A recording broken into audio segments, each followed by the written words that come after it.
Danes imamo spet priložnost, da lahko poslušamo 5. del 6-delne serije. V 5. delu je naslov Njen vnos izboljša moj iznos.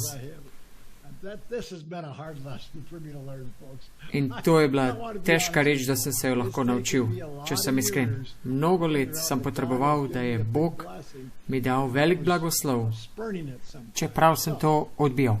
Naj začnem s primerom. Sally in jaz sva bila pojavljena na neko biblično poprečevanje za nekimi evangeličani. Ko sva prišla v njun dom, je bil Harry bil zunaj. Na dovozu do prednjih vrat so se tla prevzdignila, torej so štrlela in ljudje so se spotikali, če ste. Torej Harry je tam bil z železom, s kladivi, z velikim kladivom. In vsi razni pripomočki, tam je stal in poskušal ta konkret nekako spustiti na svoje mesto. In njegova čudovita žena je tam stala in je dodajala nekaj komentarjev. In Harold jo je gledal, si mislil, pust me, to je moja stvar, temu sem jaz dober. Ti vstani v kuhinji. Tega ni rekel, ampak to, ko smo prišla tja, je on poskušal to zrihtati, še preden midva pridva, ampak preden kdorkoli drug pride. Torej, ona je pa nežno predlagala in rekla, vem, kaj delam, je rekel. In Sally in jaz sva tam stala in to opazovala, to situacijo. In Pam je rekla, ampak dragi, jo je spet pogledal. In on je rekel, ne potrebujem tvojega nasveta. Ona pa rekla, ampak dragi, če bi samo. In on je tako iz strani pogledal in zavrti svoje oči in si mislil, pust primer. In si mislil, ne moram reči, kaj hočem, ker sta Jim in Sally tukaj. In jaz sem to opozval in sem rekel, Harold, naučil sem se iz preteklih izkušenj, da včasih majhen nasvet veliko pomaga. Če pa ni dobrega, pa pač ne upoštevaš. In me je pogledal in me je rekel, ej prijatelj, mi moramo skupaj držati. Torej, ona je povedala svoje mnenje. In takoj je tist kos betona padel na svoje mesto, kot puzelček. Pam se je tako zelo nasmejala in lepo odkorakala. Harold me je pogledal in sem mu rekel, Harold, veš, doskrat sem bil v taki situaciji, ker se mi je zdelo, da nasvet žene ni dober v tej kategoriji, ker naj bi jaz bil ekspert. In sem se mislil, da sem jaz ekspert. Ne vem, če se vi lahko s tem povežete, ampak če ste poročeni, vem, da to razumete. Njen input, torej njen vnos izboljša moj iznos. Pred 3 tedni sem govoril v Tennesseeju in tam je bilo čas za vprašanja in odgovore in pogledal sem publiko in šlo se je o komunikaciji med možem in ženo. Potem sem vprašal, koliko izmed vas moških ne želi, da vam žene govorijo, kaj treba delati. Ampak vsi moški so tukaj dvignili roke. Nisem videl moškega, ki ni dvignil roke. In mnogo žensk isto ne. Zakaj moški ne marajo nasveta? Ne vem, ne poznamo vseh razlogov, ampak včasih v mojih lastnih situacijah malo egota, malo ponosa, to je moja kategorija, ali pa da se zanašamo sami nase. Mislim si tudi, da iz mojih lastnih izkušenj morda neprijetno, z drugimi besedami, nisem si želel vzeti časa za prisluhniti. Včasih se je tako zgodilo, da me žena blagoslovila z nežnimi 500 besedami ali več, ali pa včasih imam kratek stik, predvsem v preteklosti, danes pa ne več toliko. Žene, ne pozabite, da je večina moških zelo občutljivih, da so zelo občutljiva bitva. Torej, žene, morate biti zelo pozorni na vaš pristop. Ne, da vas nasvet ni dober, ampak bodite zelo previdni s svojim pristopom, ker ta pristop do moškega je zelo pomemben. Brez sarkazma, brez poviševanja, brez nagajanja. Vaš postopek je lahko 100% pravilen in še vedno morda ne bo poslušal, ampak vaš pristop naj je zelo pomemben. Jakob 1.19 piše, naj bo vsaka žena, v tem primeru recimo, ko daje na svet svojemu možu, hitra za poslušanje, za tihi glas Boga in počasno zagovorjenje. Torej, da filtrira ta nasvet skozi Boga, preden ga poda moškemu. Morda ni pravi čas, morda mož ni pripravljen za to, čeprav ga morda potrebuje. Morate sami analizirati situacijo. Torej, vse morate filtrirati s Svetim Duhom. In zato nam Bog daje njegovega duha. Torej, pomembno je, da se vi zanašate, ste v Kristusu v takih situacijah. In potem, če ste v Kristusu, moški, slišati morate od Boga navdihnjen na svet, ki ga vam žena želi podati, ker je sedaj filtrirano. Sicer mnogo žena tega ne filtrira skozi Boga. Samo povejamo, kako naj naredi.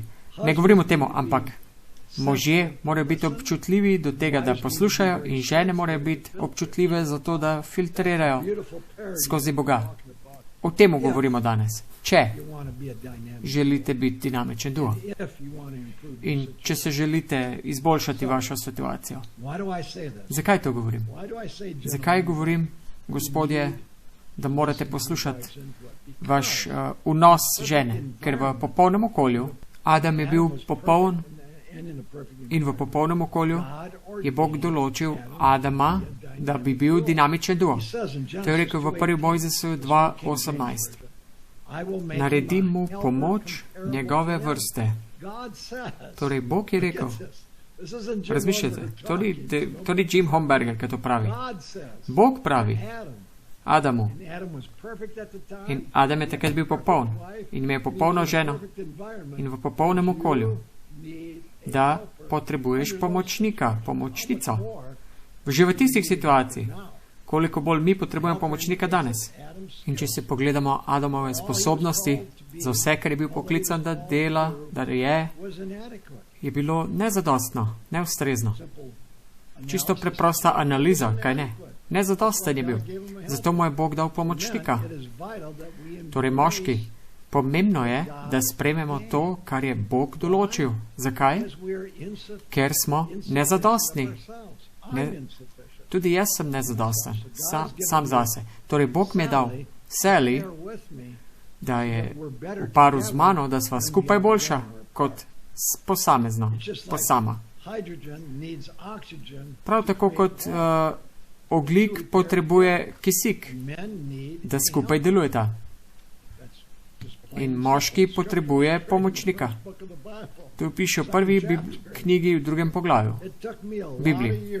Mnogo let sem potreboval po poroki, da sem prepoznal čudovito božanskega načrta. Želim, da bi mi kdo to prej povedal. Zdaj pa delam s tem namesto proti tem. Torej, odstrani so svoj upor. Resnično, iskreno vam povem, odstraniti se mogo upor, ki je bil naravno v meni. Verjetno od mojega mesene narave, ki ne mara, da je kdo govori in svetuje. Ste vi to odstranili? Iskreno sedaj. Ali ste to odstranili? To danes tudi gojim. Nisem samo odstranil odpora do tega. Gojim ta nasvet dejansko. In sprašujem za input, za nasvet. In rastem v temu vnosu, ki ga ona daje. In to je velik korak v najnem zakonu. S tem se je zakona odstranilo tudi veliko bodic. Torej, kako je pa z vami? Naj Sveti Duh spregovarja vam, sedaj, ko to poslušate. Še naprej Bog pravi, ne samo pomočnik, ampak pomočnik, ki je primeren človeku. Kaj to pomeni primerna? Torej, da je Sally primerna za mene in da naj je spravil skupaj, da bi drugega izboljševala. Torej, da bi ona izboljševala moj iznos, se pravi to, kar naredim. In čisto iskreno. Sally dopolnjuje in izboljšuje Jim Homburger. Tisti, ki naj jo poznajo, bi rekli, ja, res je. Sally izpopolnjuje Jim Homburgera. Nekatere ženske sicer delajo ravno obratno. Upam, da niste ena izmed žena. Žena mora biti pod Bogom, z njenimi sposobnostmi in nasvetom. To je zelo pomembno. Sicer je to samo, da ti nekdo teži ali pa da teži možu. To ne bo nič dobrega. Torej, ta pomoč ni bila samo za razmnoževanje, ampak tudi za vsakodnevno delo. Torej, Sally me dopolnjuje v preprostih rečeh življenja in daje mi tudi podporo. Ne samo, da me tudi dopolnjuje, ampak me tudi podpira v trenutkih, ko potrebujem. Tako je Sally postala čudovita sopotnica. Čudovito, kaj ne? In če to razumete in implementirate pravilno, vas ojača in postavite dinamičen duo. Nažalost pa, da 85% zakonov tega ne razume in ne implementira. In zakaj pravim, odkje ta številka? Celo 50% zakonov v cerkvah se loči in celo 35% teh, ki se niso ločili, se ne bi ponovno poročili z isto osebo. Torej, samo sobivajo. Torej, če to seštemo, to pomeni, da je 85% zakonov nedinamičnih duetov, ker ne sledijo Božjemu določenemu načrtu kot načrt, kako dva združiti. Ste to morda vi?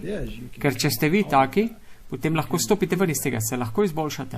Tako imamo mnogo razdorov zakonov in mnogo je zakonov, ker so zakoni samo na platoju in samo ko eksistirajo.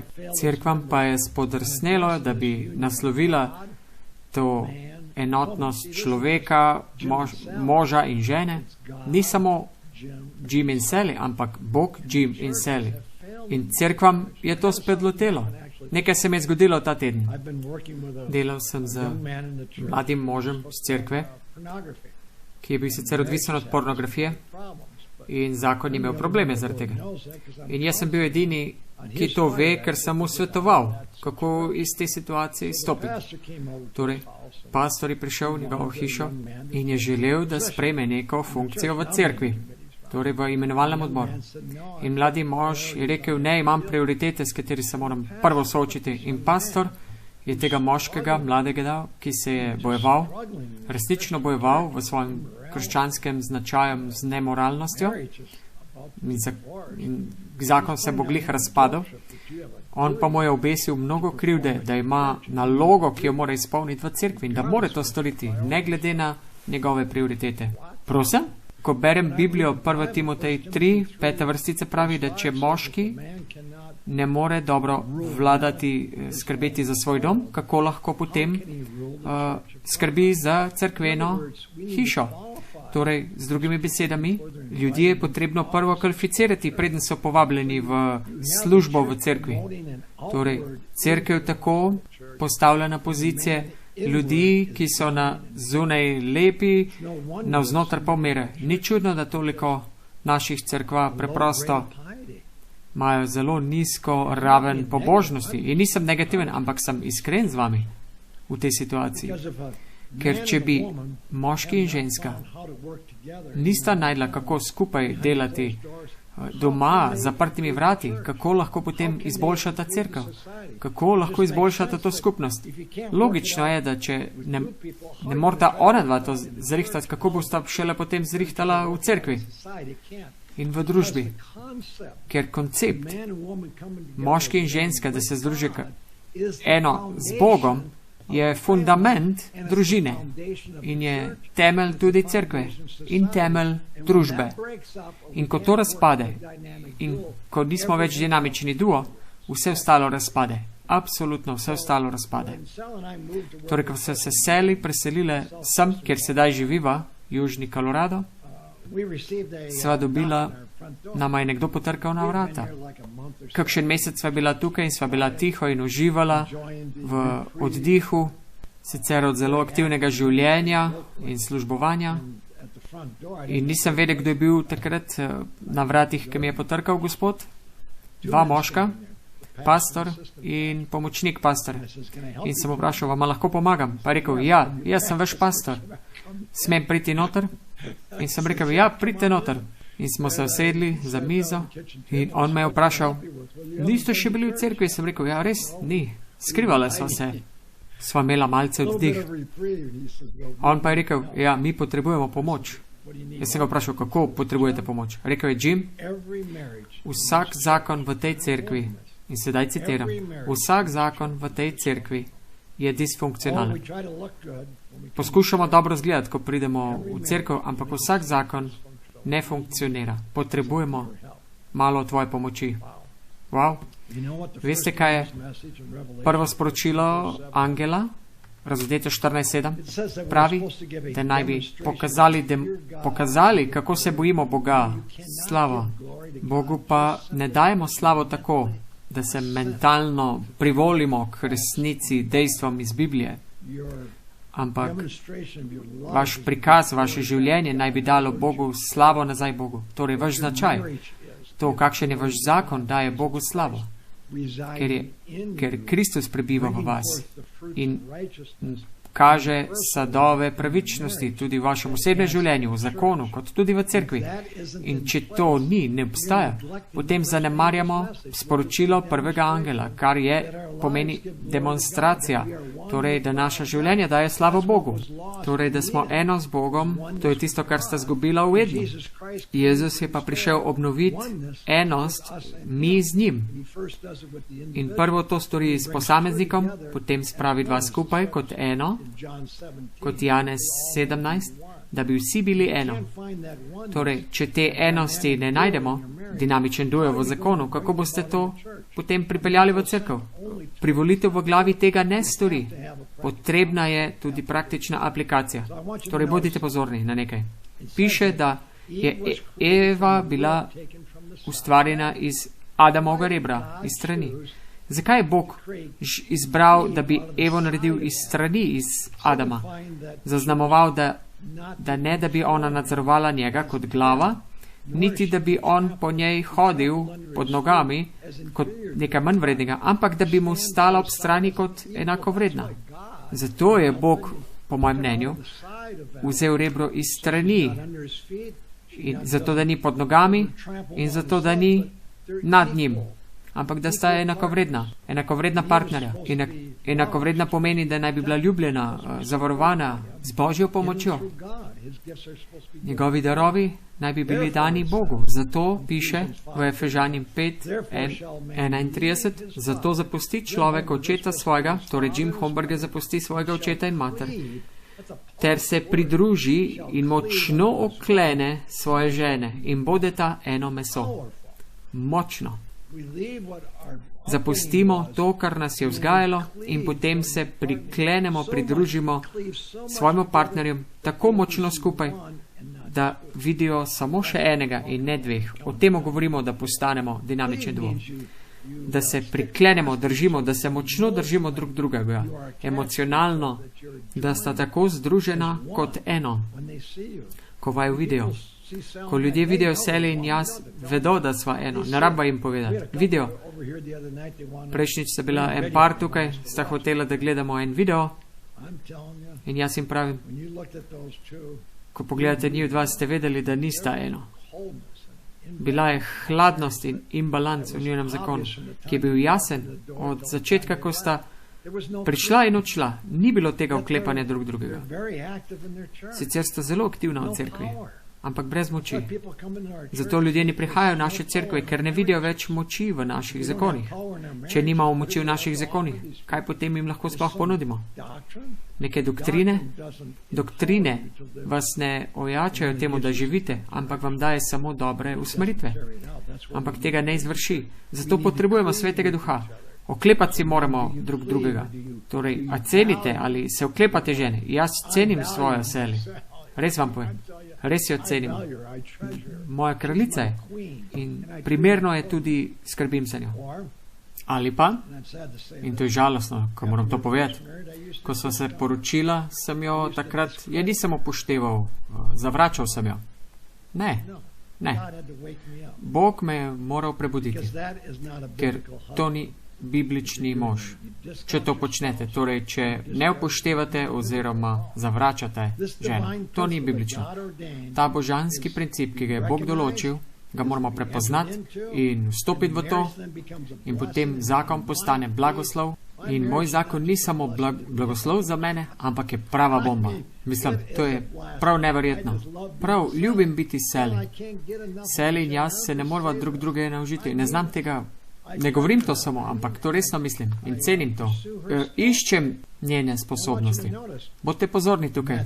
Matej 19:5. In dva postaneta eno meso. O tem govorim. In to je mogoče samo, če je Bog cement. On je tisti, ki povezuje Sally in Jima. On je cement. In kaj dela cement? Povezuje nas skupaj, zavedno. Da sva eno. Enost z Bogom pomeni enost drug z drugim. Brez enosti z Bogom imaš kaj? Ločevanje.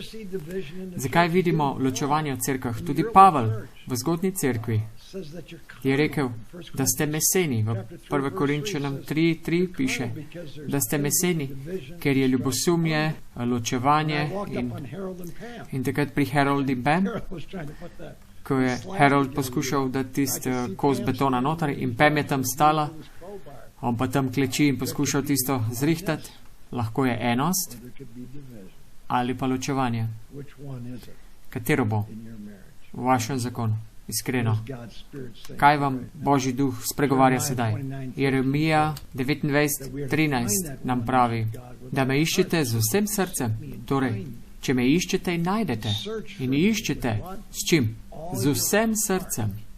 Ne vidim mnogo ljudi, da to počne. Vidim pa ljudi, ki iščejo Boga s konicami prstov. Neko majhno iskanje, kar je v bistvu zadovoljstvo tega, da greste v cerkev, skozi vse te forme, skozi vse te obrede, v bistvu pa ne iščete Boga z vsem srcem. Samo prednost imate, če bi ga, ker bi vaš zakon spravil skupaj. Torej, če mu pustite, da vas ustvari kot dinamičen duo. Vendar imate tudi vi svojo vlogo za odigrati. Jim potrebuje, more sprijeti Sally kot pomočnico, ker sem nezadosten, sam po sebi. In zato to moram prvo sprijeti, prepoznati, to moram reči, to si moram povedati. Torej, da sprejmem njeno pomoč, ko ona pride. Ali verjamete to? Ker če tega ne verjamete, potem bo ločevanje v vašem zakonu. In bo tudi hladna stran vašega zakona. Moja komplementarna žena je prednost in korist. In ko jo sprejmem, njen input in njene upoglede, ki prihajajo od zgoraj ali pa od njenih sposobnosti, potem sem izboljšan. Ona izboljša moj iznos. Za primer, Sally, če jo poznate, je izjemno orientirana na detajle. Jim na drugi strani pa, jaz sem pa zelo na širino, ampak skupaj imaš tistega z detajli in tistega, ki ima širino. In tu ustvarja balans vsem, kar delava. Ker dopuščava to enost. Biblični primer tega bi bil 5. Mojzesova 32:30. Kako bi mogel eden poditi jih 1000 in 2 pognati v beg 10.000? Wow, ali to ojača? To je tipično. Torej, to je biblično. Torej, Jim, ko je sam, je lahko efektiven. Temu ni dvoma, da ne morete biti. Ampak, če daste skupaj Jima in Sally, potem 10krat bolj efektivno. To opisuje Sveto pismo. Zakaj si ne bi tega želel, da vse, kar delam, da bi bilo ojačeno, izboljšano? Morda zato, ker gre za ponos in ego, morda z samozadostnostjo, naravno, ki je v nas. Torej, 2 glavi sta boljši kot ena. To pravi Bog. In ko se naučimo sodelovati z Bogom kot tim, to je zelo pomembno. Ker če ta element odstranite, ta Božji element, ki nas povezuje kot cement, potem bomo imeli ločevanje. Ko pa to prinesemo, potem postanemo dinamičen duo. In ko sva se še bila na zmenkih, nisem imel problem s tem, res. Jaz sem užival Sally vnos, poslušal sem, bil sem Mr. Perfect, skoraj vedno. In Sally se misli, ta mož bo čudovit, ko se bom poročila. Torej sva se poročila in potem v 6 mesecih se ni več tako dobro izpeljalo. Želel sem, da Sally razmišlja tako kot jaz. Ne, ona ne razmišlja tako kot jaz. Želel sem, da se ona izraža tako kot jaz. In tudi izražala se ni tako kot jaz. Želel sem, da funkcionira tako kot jaz. Spominjam se, ko sva bila poročena, sva imela traktor in ko sem mogel priklopiti pihalnik snega zadaj in sem potreboval še ene roke, nekako mehanična stvar. In Sally ni ravno dobro mehanično. Dobro je v kuhinji, doma, z otroki, ima svoje darove, ampak ne v mehaničnih stvarih. Torej Sally in jaz sva bila tam zunaj in želel sem, da Sally, da misli naprej. Moje fante sem naučil, da vedno razmišljajo naprej, kaj je potrebno storiti, da jim ne rabim skozi govoriti. In veste, in ne maram, da ji govorim, želim, da sama gotovi. To je del mojega problema, torej, da zastopite.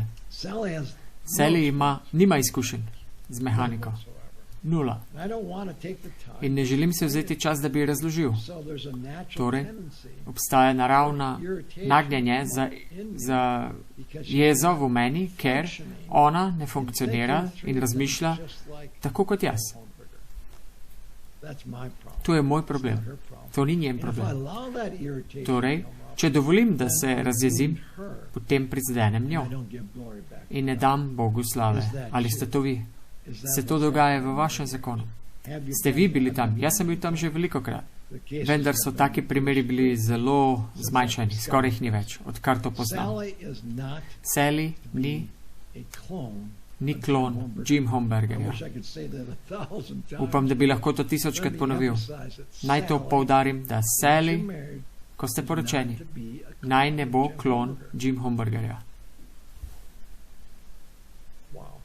Wow. To je nova luč. Vsaj zame je bila. Torej, Bog me je prebudil in mi to pokazal.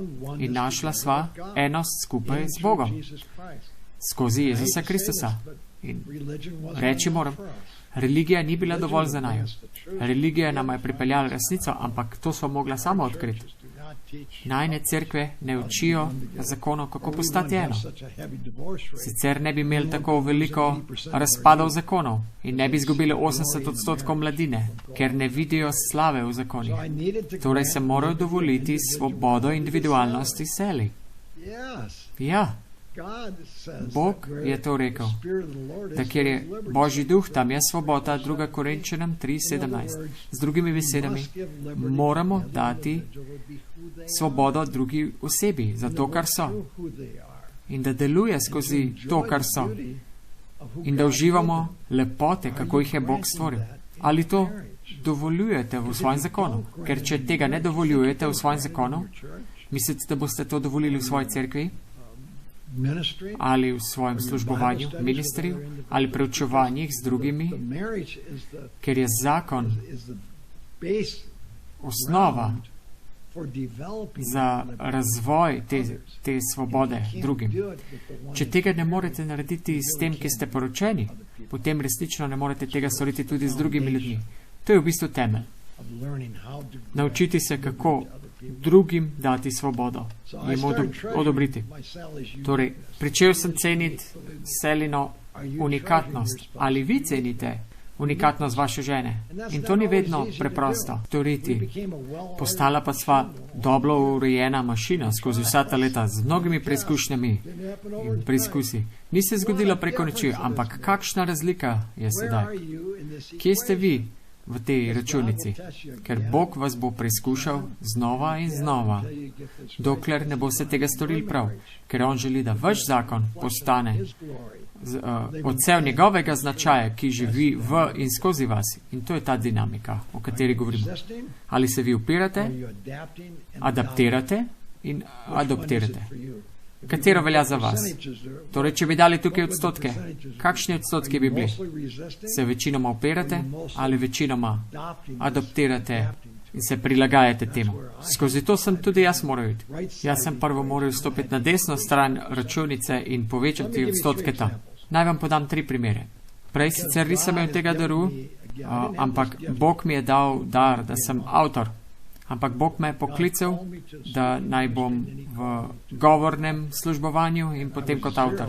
Jaz pa sem bil sicer čista nula v temu, ko sem šel čez vse šole, ker je bila slovnica zame nekaj, kar me je preganjala.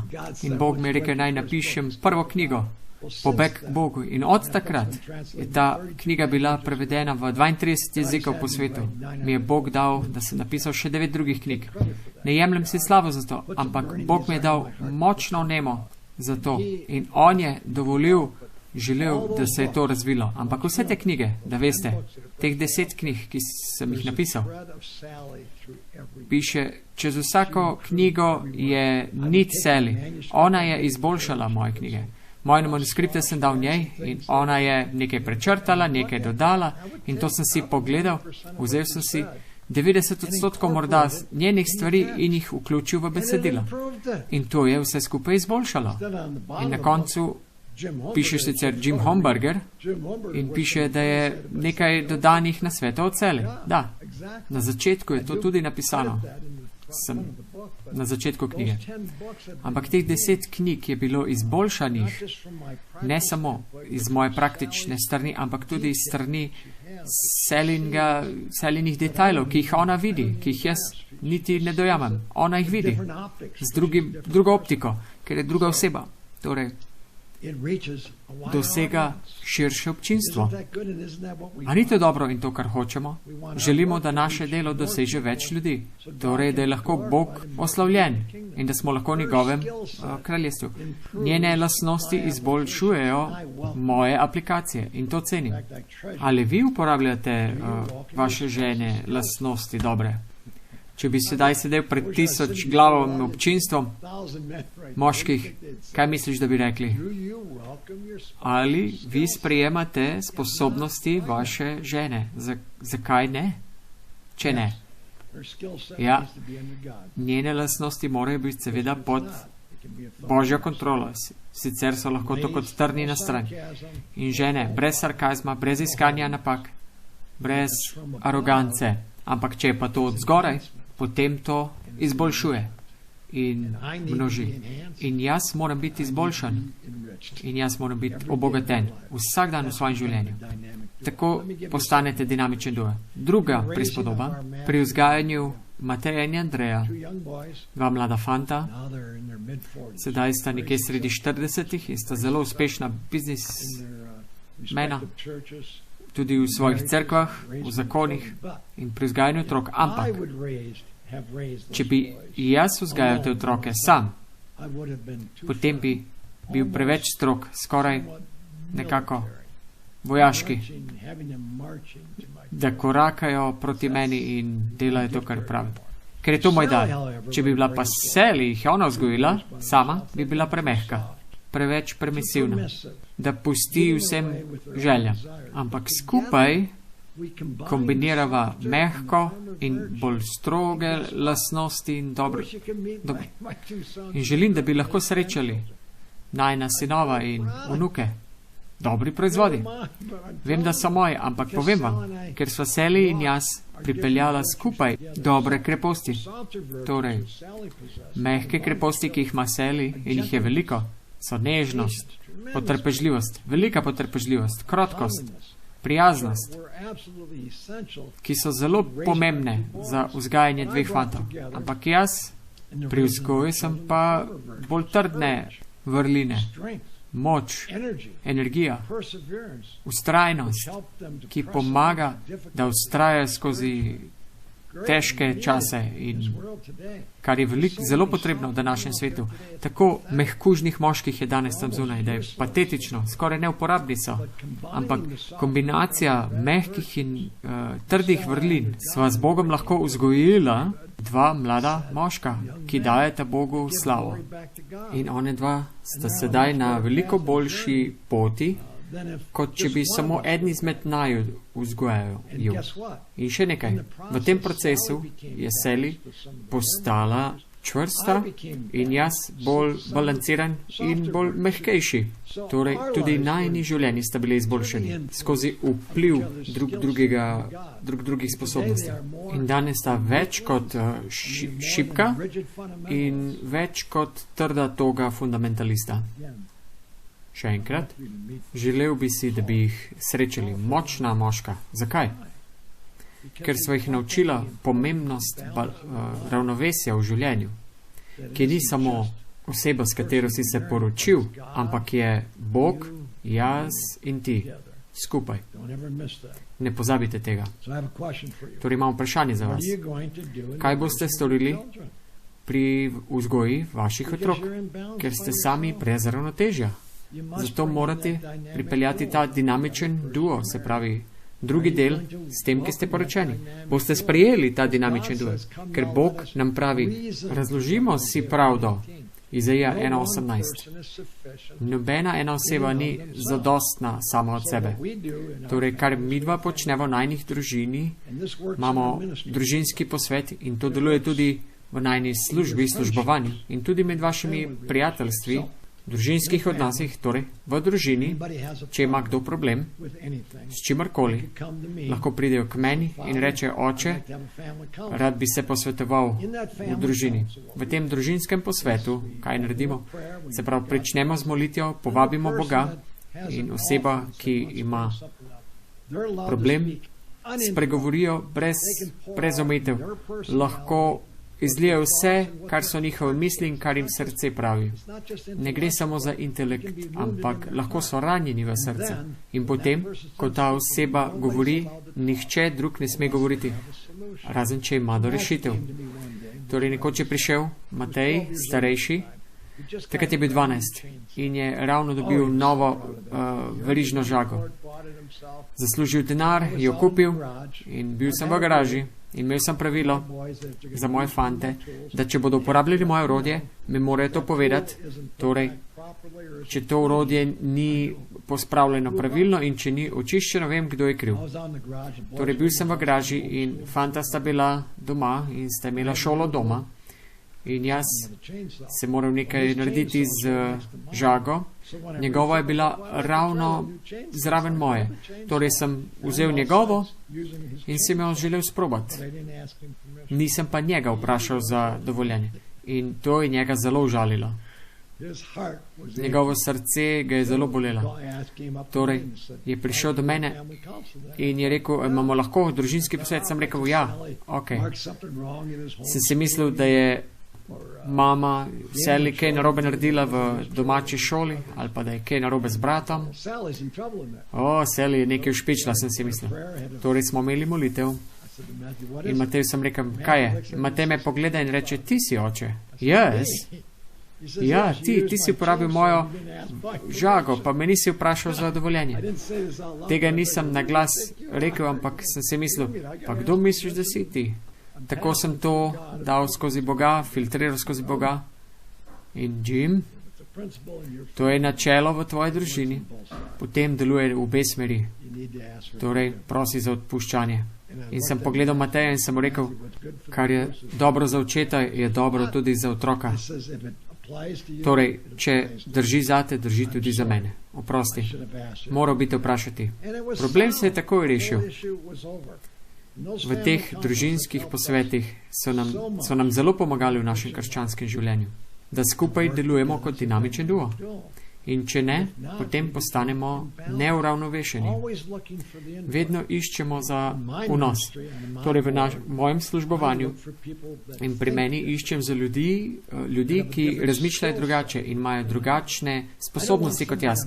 Ne želim nekoga okoli mene ali v moji službi, ki je preprosto klon Jim Homburgerja. Ampak želim, da Jim Homburg ima samo toliko lastnosti puzla, ko ljudje razmišljajo drugače kot jaz in imajo različne lastnosti kot jaz, potem to ojača to službo in službovanje. Torej to uporabljamo v življenju te službe in v privatnem življenju. In tudi v zakonu. In to je naredilo veliko razliko. In Sally in jaz sva bila dinamičen duo. Tretja točka, ki bi rad povedal. Sally in jaz sva v tujini živela 30 let in vzgajala najne fante in potem naj Bog nam je dal tist, da se preseliva nekem v Colorado, čudovit kraj, ampak v tem procesu sem iskal različen kraj na spletu in našel sem nekaj, kar se mi je zdelo za idealen kraj. In takrat je Sally vstopila in jaz sem ravno pri tem, da bi oddal ponudbo za to posest. Vse solarno in vse te reči, ki je na podeželju. In na ekranu sem imel tudi drugo posest. In Sally je rekla, kaj pa je to? Sem rekel, vse ni pomembno. To uporabljam samo kot primerjavo, da bi lahko s tem lastnikom govoril, da bi znižal ceno. In ona je to hotela videti. In to je dom, v katerem sedaj živijo. Potem je rekla, jaz bi to rada videla. Jaz sem rekel, ne bova šla obiskat to. Ampak na koncu je vnos od Sally bil, pri tej računici bil to, ko je videla sliko, to, kar vidite sedaj za menoj. Ona je videla tudi to sliko. Je rekla, to bomo šla pogled. V tem, kar sedaj živiva. Jaz sem takrat imel pregled nad vsem, da sem najdel lokacijo, točen dom in ona je prinesla svoj detalj k temu. In sedaj živiva v tem kraju. Sedaj smo v bistvu na boljšem, ker imamo 3 potočki tečejo čez, čudovito, veliko jezerce, sadna drevesa in mnogo privatnosti. Na 100 kilometrov lahko videl okolje. In čudovito je. In zelo sem hvaležen, da sem dovolil Sally vnos, sicer ne bi živela tukaj. Jaz sem izbral okolje in ona je izbrala pravo posest. Ste taki vi? Ali sodelujete vi tako? Še eno drugo misel bi podelil z vami. Ko sva se preselila sem, najna posest v Montani še ni bila prodana, torej sva kupila ta dom, ampak sva mogla iti nazaj, ker sva imela še rastlinjak, z katerega sneg sam ni šel dol.